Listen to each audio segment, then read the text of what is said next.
Bonsoir, très heureuse de vous retrouver en ce début de semaine. Découvrons tout de suite ensemble les grands titres qui seront développés dans cette édition. Nous nous rendrons à Madrid, le nouvel Eldorado européen en cette période de crise. La capitale espagnole est désormais présentée comme la New York de l'Europe. Nous retrouverons sur place l'ambassadeur de Monaco en Espagne, Catherine Fautrier, qui vient de remettre ses lettres de créance au roi Felipe VI. Elle nous expliquera comment le pays traverse la crise. La décision a été actée. Ce sera le huis clos pour l'édition 2021 du tournoi de tennis de Monte-Carlo. Il se jouera sans public. Son directeur Željko Franulović sera notre deuxième invité. Sport encore, retour sur le record du monde féminin battu dimanche à Monaco sur la distance des 5 km par la Kenyane Béatrice Chepköch et sur le match nul de partout entre l'AS Monaco FC et Lorient. Au chapitre culturel de la musique et un concert dirigé depuis son piano par Christian Zacharias, tout à la fois chef d'orchestre et pianiste. Mais pour débuter ce journal, un point complet avec vous Alexandra Pani sur les mesures applicables à partir d'aujourd'hui pour les déplacements des Monégasques et résidents en France et pour les entrées sur le territoire. Bonsoir Patricia. Effectivement, la règle des 30 km a été l'un des sujets les plus discutés en principauté ces 2 dernières semaines. Ce week-end, on a appris un assouplissement par le préfet des Alpes-Maritimes. Un assouplissement jugé insuffisant de la part des autorités monégasques. Pour rappel, les nouvelles mesures concernant les résidents monégasques stipulent qu'il n'est plus obligatoire de présenter un test PCR négatif à l'entrée du territoire français pour des déplacements inférieurs à 24 heures et dans la limite du département des Alpes-Maritimes. Le gouvernement monégasque entend donc continuer les négociations pour lever la restriction de ces 24 heures. Et en attendant, depuis ce lundi est appliquée en principauté une stricte réciprocité des dispositions françaises. On écoute à ce sujet le ministre de l'Intérieur, Patrice Cellario. Le dispositif qui est mis en place, c'est des contrôles aux frontières et également des contrôles d'ailleurs en principauté pour s'assurer que les personnes qui proviennent d'en dehors du département des Alpes-Maritimes présentent un test PCR négatif. Je ne pense pas qu'il y ait de problème particulier entre la France et la principauté de Monaco. Ce sont deux pays qui, de longue tradition, travaillent ensemble et mettent au point des dispositions ensemble. La situation dans la principauté est un petit peu différente de la situation en France. Chaque gouvernement analyse en fonction des données dont il dispose les mesures qui sont à prendre. Il n'y a pas de bras de fer, il n'y a pas de tension particulière. Il y a une situation que nous souhaitons, je dirais, la plus fluide possible. Sont exemptés de cette disposition les travailleurs pendulaires, les scolaires et étudiants, ainsi que les résidents des Alpes-Maritimes venant en principauté pour moins de 24 heures. Un nouvel éclairage sur l'une des aides du plan de relance économique à l'attention des commerçants. Oui, ce plan de relance permet aux résidents de la principauté de bénéficier d'aides pour améliorer leur cadre de vie et se traduit par des aides pour travaux et rénovations. C'est également le cas pour les commerçants. L'État propose une aide financière aux 100 premiers commerçants qui se manifestent pour réaliser des travaux d'embellissement ou de rénovation de leurs locaux, devantures, enseignes, effectués avant le 30 juin de cette année. Une aide à hauteur de 20% du coût des travaux TTC avec un plafond de 10 000 euros. Une vente intéressante pour le plus grand nombre. Une nouvelle vente aux enchères administratives est organisée prochainement pour les véhicules saisis sur la voie publique ou les réformés des services administratifs de l'État. Si vous êtes intéressé, la liste des véhicules est à retrouver à partir du 1er mars sur le site internet du gouvernement, Services publics particuliers, dans la rubrique Communiqués ou dans les locaux du 24 rue du Gabian de 9h30 à 17h. La date limite des remises des offres est fixée au vendredi 19 mars midi. Les mesures et stratégies mises en place pour freiner la pandémie de Covid-19 diffèrent selon les pays. Confinement, pas confinement, couvre-feu ou non, en Espagne, les décisions dépendent des régions. Mais dans la capitale, la vie a repris son cours presque normalement. L'ambassadeur de Monaco en Espagne vient de rencontrer le roi Felipe VI et est avec nous en duplex de Madrid. Bonsoir Catherine Fautrier. Bonsoir. Vous avez été nommé ambassadeur à l'automne dernier et il y a quelques jours, vous remettiez vos lettres de créance. C'est toujours un moment particulier, un moment émouvant? Oui, c'est un moment effectivement très émouvant et très particulier en Espagne, puisque le protocole qui est autour de cette cérémonie est très important et j'avoue que c'est très impressionnant. En fait, on part du ministère des Affaires étrangères en limousine, non plus en calèche, hein, mais à l'époque c'était en calèche, maintenant c'est en limousine et on est escorté par des dizaines de gardes à cheval et on traverse comme ça la Plaza Mayor et jusqu'au Palais Royal. Donc oui, oui, toute cette cérémonie est impressionnante. Et ensuite, à l'intérieur du Palacio Real, effectivement, c'est splendide, c'est magnifique. Oui. Vous avez pu échanger ensuite avec le roi Felipe VI, qui connaît bien hein, le prince Albert II. Il partage, je crois, certains combats. Le roi est très attaché, tout comme le prince Albert II, est très attaché à tout ce qui est relatif à la transition énergétique, à la protection de l'environnement, et il a souligné que la principauté de Monaco et l'Espagne pouvaient à ce titre collaborer de manière plus étroite sur tout ce qui est justement smart city, modernisation dans le cadre de la ville pour éviter toute la pollution urbaine. Sur le front de la pandémie, pour en revenir à l'actualité, comment l'Espagne traverse-t-elle la crise? Quelle est aujourd'hui la situation sanitaire tout d'abord? Elle est en nette amélioration depuis maintenant à peu près 3 semaines. On a un cumul de contamination, je dirais, qui est de moins 20 000 cas par semaine. Donc, c'est quand même très important. Les chiffres sont en baisse de manière générale, pas seulement au sein de la communauté de Madrid, mais dans d'autres régions espagnoles, ce qui fait que la plupart des régions aujourd'hui ont effectivement levé un certain nombre de restrictions. C'est l'économie qui a primé dans la région de Madrid? C'est l'économie qui a primé, évidemment. La présidente de la région a fait ce choix. Il semblerait maintenant qu'il n'y ait pas de corrélation entre la multiplication des cas et le fait que les restaurants soient ouverts. Alors, je parle pour cette partie-là, qui est la partie restauration. Je ne parle pas pour la partie des bars, mais pour la partie restauration, en tout cas. On l'a bien vu en Espagne, il y a des régions qui sont restées confinées complètement, où tout était fermé, et il n'y a aucune relation entre l'augmentation du nombre de cas et le fait que d'un côté ce soit fermé, de l'autre ce soit ouvert.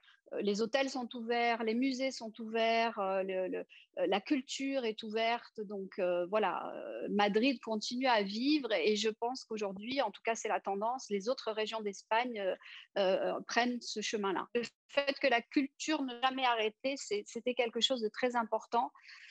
En tout cas, pour la santé mentale, je pense, de tout le monde, ça l'est et je crois qu'on devrait suivre ce modèle-là. Oui, ça fait un peu écho à ce qu'il se passe aujourd'hui à Monaco. On dit que si la situation est sous contrôle aussi en principauté, c'est parce que les Monégasques sont disciplinés. Est-ce que les Espagnols, eux aussi, sont plus disciplinés? Les Espagnols sont extrêmement disciplinés, en tout cas sur ce sujet-là, puisque, comme je vous le dis, après ce confinement extrêmement strict, ils ont bien compris qu'ils ne voulaient surtout plus être reconfinés. Et donc, on ne peut pas sortir, on voit bien, on se fait rappeler à l'ordre systématiquement si on oublie un masque, si on ne se désinfecte pas les mains en rentrant dans un lieu clos. Le comptage dans les boutiques, dans les restaurants est effectué de manière très stricte. Donc oui, on peut vraiment dire que tout est mis en place et tout est respecté surtout par les Espagnols pour que cette crise soit le plus rapidement possible derrière nous et qu'on arrive à reprendre une vie à peu près normale. Cela vous permet de parvenir à mener à bien vos projets, vos missions, puisqu'on le sait, hein, la diplomatie demande de l'échange. C'est vrai que la diplomatie, qui est quand même un métier extrêmement basé sur l'échange et le partage et les rencontres avec les gens, donc c'est encore un peu difficile, mais ça y est, on recommence à avoir des réunions en présentiel. Les gens sont un petit peu moins anxieux à l'idée d'aller rencontrer telle ou telle personne. Voilà, on sent que ça évolue vers le positif en tout cas. Catherine Fautrier, ambassadeur de Monaco en Espagne, merci pour ce témoignage en duplex de Madrid. Merci à vous. Nous allons ouvrir un large volet sportif avec tout d'abord un retour sur le record du monde battu ce week-end à Monaco et que vous avez pu suivre en direct sur notre antenne. L'athlète Béatrice Schepke s'est illustrée sur le 5 km en remportant non seulement la course, mais en faisant également tomber le record du monde, alors que chez les hommes, Joshua Cheptegei l'emportait. Le récit d'Émilie Rousseau. Le Monaco Run tient une nouvelle fois toutes ses promesses et confirme que Monaco est une terre de records. Les conditions météo n'étaient pourtant pas idéales pour performer sur le 5 km Hercules. Un vent insistant soufflait dimanche matin en principauté, en plus des températures très fraîches. C'est ce que les athlètes redoutaient d'ailleurs. Chez les femmes, Béatrice Schepkeusch, qui avait réalisé le record du monde du 3000 mètres au Stade Louis II lors du meeting Hercules, a une nouvelle fois marqué de son empreinte. Après une course rapide et maîtrisée, elle bat le record du monde du 5 km sur route en 14 minutes et 43 secondes. Béatrice Schepkeusch. It was so difficult. It was not easy at all because there was a lot of wind. I didn't expect to make it, but finally I've done it. I'm so happy. Yeah. L'autre athlète qui était attendu ce dimanche, c'est lui, Joshua Cheptegei, l'actuel détenteur du record du monde de la discipline. Un chrono qu'il avait signé lors de la dernière édition du Monaco Run l'an dernier. Pour sa première course de la saison, l'Ougandais avait à cœur de réaliser une performance dans un pays qui lui a toujours souri. Malgré ses efforts à mi-parcours et gêné sûrement par le vent, Cheptegei passe la ligne d'arrivée en 13 minutes et 13 secondes. I can say it's part of the game. You know, these are natural circumstances that no one has control over them. So the win was quite ridiculous and incredible. So it was not possible for me to run a world record today. But I am really grateful to have defended the title. Avec le tennis et la Formule 1, l'athlétisme fait briller Monaco à l'international. Les organisateurs ont une nouvelle fois prouvé qu'il était possible d'organiser un événement de haut niveau. Une course saluée d'ailleurs par Sébastien Coe, président de World Athletics. Monaco Magic, as I call it, but it's an important message. It's an important message that Monaco organises fantastic events, but it's also a second message to the world that Monaco is open. And that this is business as usual under very, very difficult circumstances. So yeah, some fantastic performances this morning. And it's a good message for the sport globally. Même si la Fédération monégasque d'athlétisme aurait souhaité organiser le Monaco Run sous sa forme initiale, le 5 km Hercules aura une nouvelle fois marqué le monde du sport avec un nouveau record établi à Monaco. Monaco qui continue de faire briller les valeurs du sport malgré le contexte, après le rallye en début d'année et ce week-end l'athlétisme, le tennis. Le Masters 1000 de Monte-Carlo aura bien lieu du 10 au 18 avril, mais il se jouera à huis clos. Décision vient d'être prise. Le directeur du tournoi est notre invité. Bonsoir Zeljko Franulovic. Bonsoir Patricia. Alors ce sera un tournoi sans public, une première? Une première pour nous, mais pas pour les autres tournois. C'est pas idéal, mais on va faire avec. C'est un crève-cœur ou c'est un moindre mal? Si vous m'avez posé la question il y a une année, oui, c'était vraiment, on était très très déçus. Maintenant, on s'y attendait un petit peu. Hein. C'était pas un secret. Hein. Il y a beaucoup de tournois, beaucoup d'événements. Australie, ils avaient commencé avec un peu de public. Maintenant, ils sont 5 jours huis clos. Non, ça ne nous a pas surpris. On est un peu déçus, mais on va tout faire pour faire un tournoi excellent dans tous les autres domaines, et notamment le domaine de la transmission télé. Et on a vraiment de très, très, très belles chaînes qui vont transmettre le tournoi. Et de notre côté, on va faire tout sur le site, que ça représente bien Monaco et le tournoi de Monte-Carlo. Si ce n'est pas trop prématuré, est-ce que vous savez d'ores et déjà si vous allez devoir vous calquer sur les mesures en vigueur à Monaco ou selon les règles édictées par la Fédération internationale de tennis, ou les deux? Ah, les deux. Nous, on a déjà commencé un peu de feuilleter les différents protocoles. Celui d'ATP qui a plus de 50 pages. Comme ça, vous pouvez être rassuré que les joueurs et tout ce qui est au niveau de compétition va être très, très bien pris en charge. Il n'y aura pas de problème au niveau sanitaire. Bon, il y a les mesures et les consignes et les directives des autorités locales qui nous imposent un protocole très, très strict aussi. Alors là, on est bien de deux côtés. Vous évoquiez l'Australie, on a vu le parcours du combattant auquel ont été soumis les joueurs étrangers à l'Open d'Australie.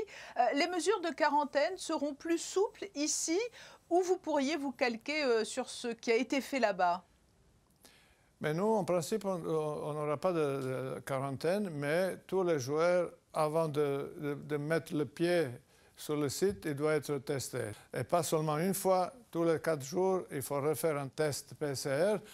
Je pense avec ça, on est couvert de toutes les mauvaises surprises. Et même s'il y a une personne qui soit positive, soit sur le site, soit dans l'hôtel, soit dans la voiture ou quelque chose, il y a déjà un protocole de s'occuper de cette personne et l'isoler tout de suite.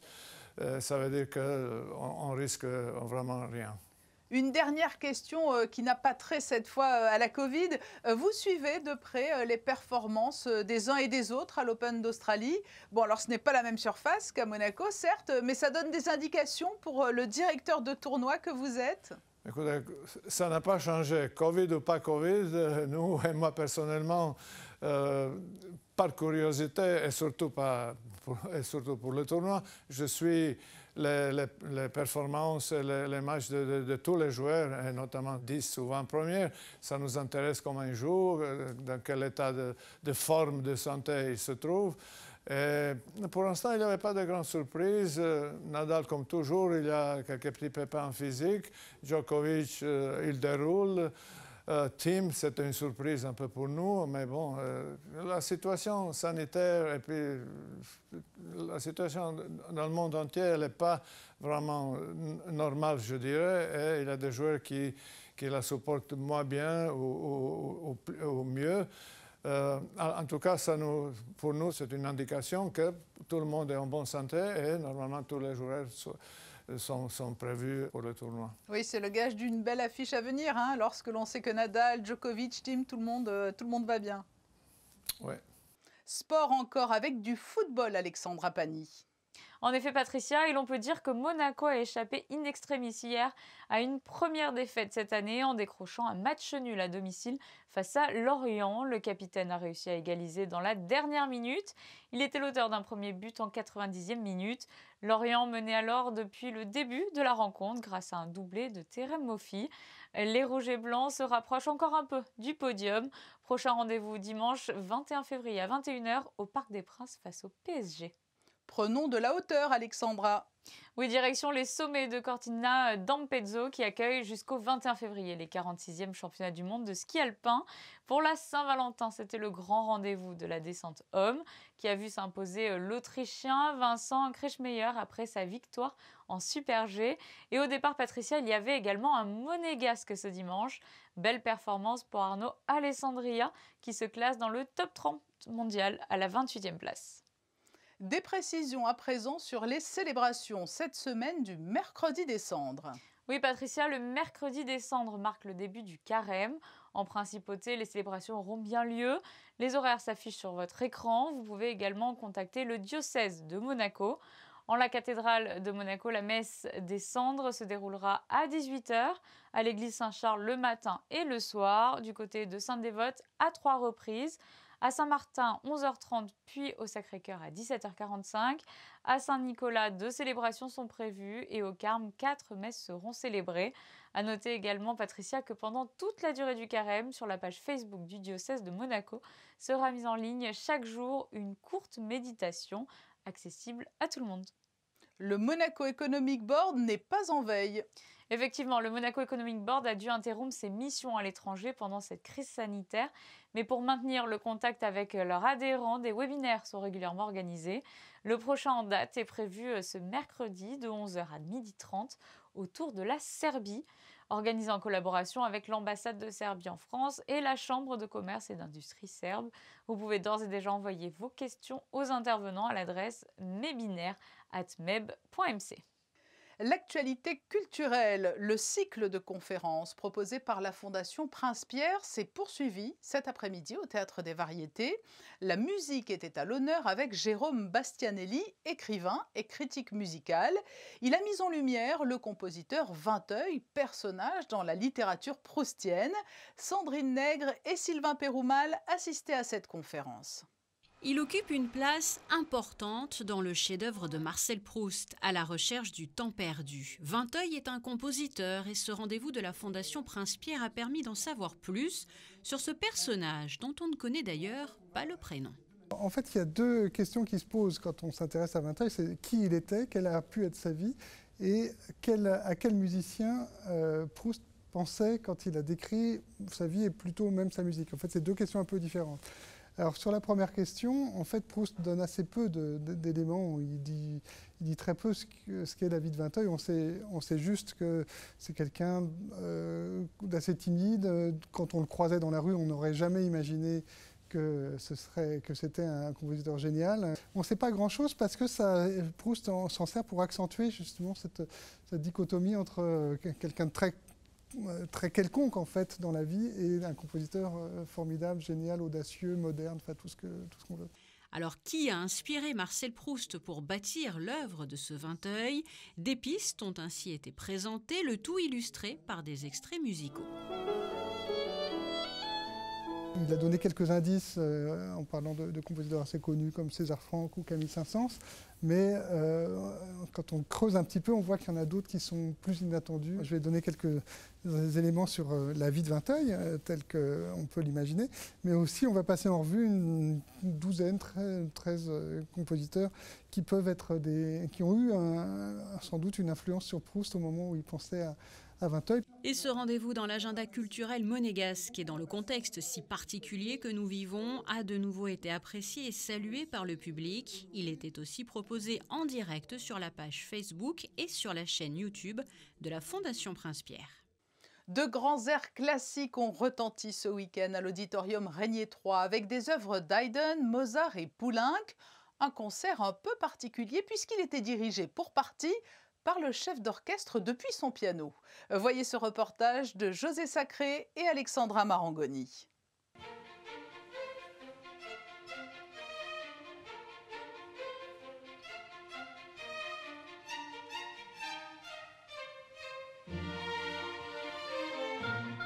Outre la symphonie numéro 83 dite La Poule de Haydn, Poulenc et Mozart étaient au programme du concert du 14 février de l'Orchestre Philharmonique de Monte-Carlo, un concert dirigé par le pianiste et chef d'orchestre Christian Zacharias.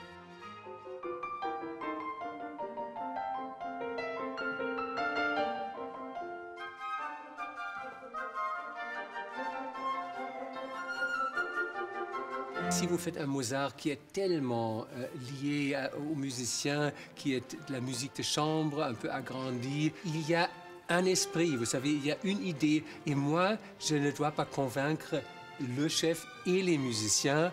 Il faut convaincre les musiciens et eux, ils écoutent et ils comprennent très vite. Alors, c'est la traduction du chef vers l'orchestre qui, de temps en temps, est un peu difficile, n'est-ce pas? Ça, c'est... Comme la plupart des musiciens dans le monde, Christian Zacharias n'avait plus donné de concert depuis le 1er mars 2020.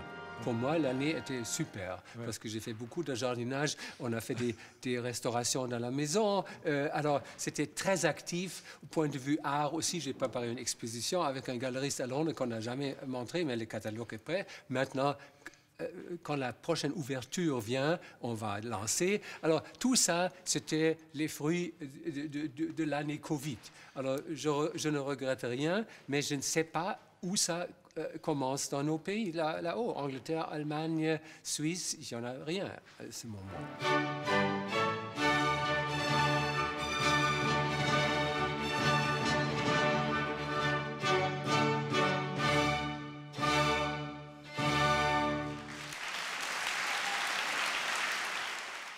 Ce journal touche à sa fin. Nous allons prendre connaissance des prévisions météo plutôt souriantes.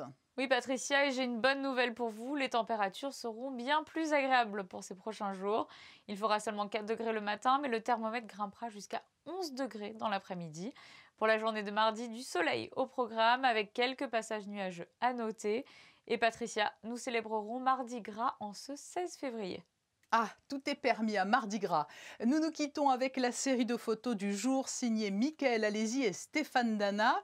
Ils sont allés au marché de la Condamine qui connaît toujours autant de succès.